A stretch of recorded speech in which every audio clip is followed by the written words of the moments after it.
Ladies and gentlemen, welcome to the Commander Rose channel. So let's talk about the NFL draft. We haven't really talked about the NFL draft yet on this forbidden channel. I mean, free agency is dead. The NFL free agency is dead, dude. It's over with. The eulogy is coming out next Tuesday. All right, I'll be sure to attend. I'll say some kind words, but I feel like right now, with the remaining free agents that we're kind of interested in, they're not going to be signed till like the end of April. Like the guys like Za'Darius Smith, the teams right now, I mean, rightfully so, they've focused on now the NFL draft. And if they miss out on their prospects, like us missing out possibly on our edge prospects, then that's when a guy like Za'Darius Smith comes into play. A guy where, I don't think he's going to sign till probably late April, early May. That's usually the deal with these guys, these older veterans. It's also better for them too, because then they get to pick a team where, they actually will have playing time, So, so let's go over the news that came out today regarding the players that we are currently interested in. Some news came out today that I figured I should make a video on this. So we actually are meeting with Louisville cornerback Quincy Riley. Quincy Riley, I actually like this dude. I'm not gonna lie, I actually like this dude. Then again, like, for those who don't know, I mean, I ain't shit. This is a guy, Quincy Riley, who's, tough-nosed. And he's currently projected to go like late third, maybe early fourth, something like that. But I like my, when I evaluate corners, I like my corners to have screws loose. I want my corners to be mentally ill. I need my corners because they need to have that short-term memory. This dude fits that feisty. Marquis Sanisto, feisty. Marshall Lattimore, before he got traded to us. This dude was feisty. That's why Adam Peters loved him. That's why Dan Quinn raved about him. Feisty. That's what we need. That's what I seek and desire in a cornerback. This dude fits the bill. This is a guy who, if we trade back, I'm actually kind of like, I'm thinking we are going to trade back in the first round. I think we're going to, but I'll get to that later on in this video. And then we also met with another dude. We met with Miami Edge Tyler Barron at length yesterday, per Tony Pauline. My apologies, Tony. Yeah, you can see already that, meeting with a corner, meeting with an edge. Now, I'm about to state off all the guys who we've met so far with top 30 draft visits. But yeah, man, before I continue, if you enjoyed this video, please like and subscribe. I truly appreciate it.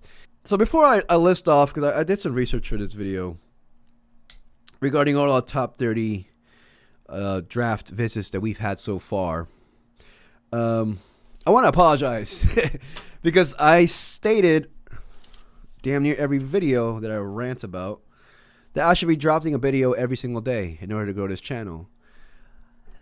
Dude, there's times, and this is not an excuse, but I'm just like, I don't know what to talk about sometimes. It's the off season. I'm just like, fuck, I had to do 2 videos in a row regarding Brian Robinson, and there's just rumors on that, And the last thing I want to do is fabricate something, that to me is not authentic. It's just not real, So, I need to do better on that. I promise I'm going to improve on that aspect. I need to find video topics to talk about with Commanders, because this is the Commanders only channel. Because if I don't find a topic, dude, I'm gonna go off the rails on once I click record, and next thing you know, I'm gonna be talking about frogs practicing fascism in Tulane. It's insane. I need something to talk about because I'm a premium bullshitter. So yeah, I'll do better. I'll do better. So with that in mind, with the NFL draft, underway, basically, free agency's done with, I'm probably gonna do a series of videos of all the prospects that we are currently interested in. So, and also our needs and all that stuff. So, yeah, I don't know why I stated that. Okay, so let's go on with the top 30 draft visits that we've had so far. And this is a list that's not been updated fully yet. I mean, we've visited Gerard Christian Lichtenhan, offensive tackle from Oklahoma State. Josh Connolly Jr., offensive tackle from Oregon. Oluwafemi Oladejo, defensive end from UCLA. You can see the 2 tackles there. Edge, we're meeting with a corner, with Quincy. Like I said, I'm not a freaking, expert stating this. I mean, our top three needs: edge, then it's corner and running back. But I like to lean a little bit towards running back more than corner, but that's like really tied right there because I'm really high on the Jonathan Jones signing, honestly, dude. And then Noah Igbenogany, second year in the slot. Who knows? He can improve. So and Mikey Sanisto, like, it got to the point where Mikey Sanisto last year, I was just like, I was talking to my friend about this the other day. He was supposed to be a slot corner, and now he exceeded expectations out on the boundary. He did great in the playoffs, 2 interceptions against the Lions. Is he an outside corner going forward?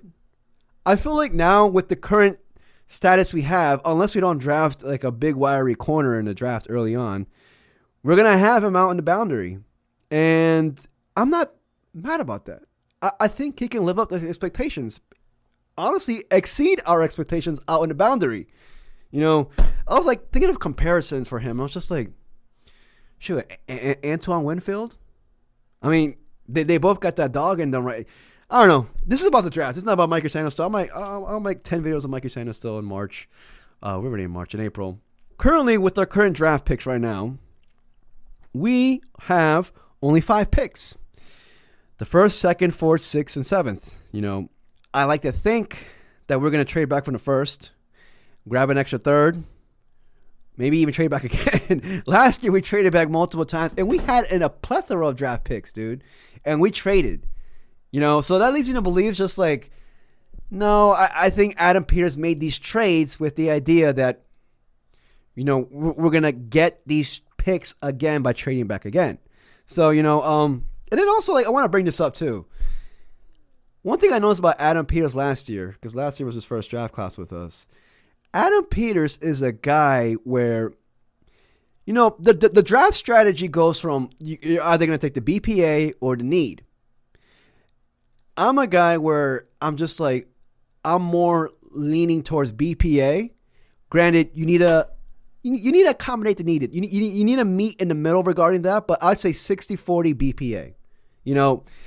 And Adam Peters definitely showed last year he's going to take probably 70-30 BPA. BPA obviously best player available. I'm assuming you guys know that. I don't know. But with the Johnny Newton pick last year, our second highest pick, nobody expected Johnny Newton, first for him to even be there, but then also for us to even target a defensive tackle. Because at the time, we had Jonathan Allen, we had Payne, we even had Fedarian Mathis. Granted, we were all pretty down on Fedarian Mathis, and the new regime and Dan Quinn should have been down on him because they didn't draft him in the first place. But in making this video, I was thinking to myself, okay, let me put myself in Adam Peters' shoes and how he did last year. This dude, in every single pick, Ben Sinnott. Were we gonna pick? Did we expect to get a tight end that high? I mean, that was a little bit that wasn't too much of a surprise like Johnny Newton, but still, Mike Sanisto, he fit a need last year. So like even with the guys, and then like we expected like a tackle to be picked right after Jaden Daniels at number 2, tackle a 2nd round pick. We ended up getting a tackle in our 3rd round pick. So it just goes to show like from seeing what Adam Peters did last year, I'm leaning towards this dude's going to be 60-40, granted 65-35 BPA. He's going to take the best player available. He stated it with the Newton pick multiple times. Johnny Newton was the best player available on his board, and he was supremely surprised that Johnny Newton was available at that time. I think everybody was. So, and the Johnny Newton pick ended up being glorious because what happened, Payne, unfortunately, did not live up to the hype. I mean, not the hype. He just did not live up to his contract expectations last year. Allen got injured, unfortunately, released. Now he's making bread in Minnesota.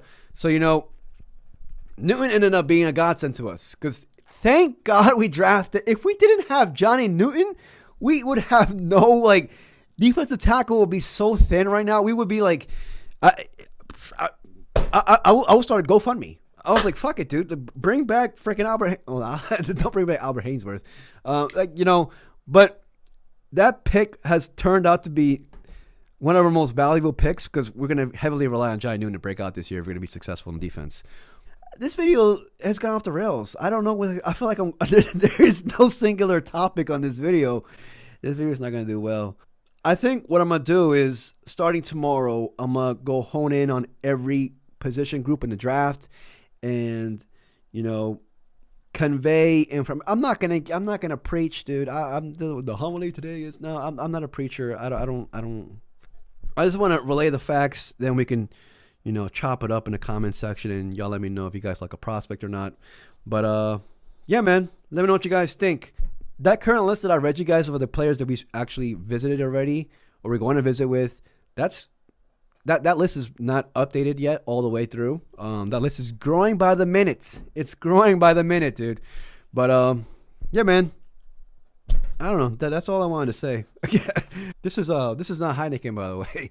YouTube is not Heineken, dude. This is Olipop. You know, I'm not gonna be stereotypical and drink Heineken as a Latino man in front of the camera. What the heck? I know better than that. Atrocity of a video.